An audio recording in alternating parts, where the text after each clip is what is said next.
হুসাইনে আলহামদুলিল্লাহ পড়া অনেক মান ভালো, পড়ার তেলাওয়াত ভালো। এই বছরে শেষ হইলে তো একটা ছোটখাটো একটা জাতীয় পর্যায়ে একটা আমরা ইন্টারভিউ দেওয়া 10 পারা করবেন, 30 পারা করবেন না। তোমার যে এক থাকবো একটা আমরা বছর শেষে একটা ইন্টারভিউ দেওয়া, ঠিক আছে? কিন্তু আমি আজকে হুজুরকে বলে যাবো, আসরের পর থেকে নিয়ে হুজুর সামনে বলবো, আসরের পর থেকে নিয়ে তোমার পড়া নাই শেষ, সবার পড়া থাকলে তোমার পড়া নাই। আর রাত্রে খানা সবার যে টাইমে দেয় এখানে তোমার খানা দিয়ে দিত, এই সময় খানা খাইয়া পড়া পড়লে পড়বা মাঝে মধ্যে, এটা বলে যাবো হুজুর।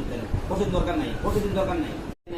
হুসাইনে আলহামদুলিল্লাহ পড়া অনেক মান ভালো, পড়ার তেলাওয়াত ভালো। এই বছরে শেষ হইলে তো একটা ছোটখাটো একটা জাতীয় পর্যায়ে একটা আমরা ইন্টারভিউ দেওয়া 10 পারা করবেন, 30 পারা করবেন না। তোমার যে এক থাকবো একটা আমরা বছর শেষে একটা ইন্টারভিউ দেওয়া, ঠিক আছে?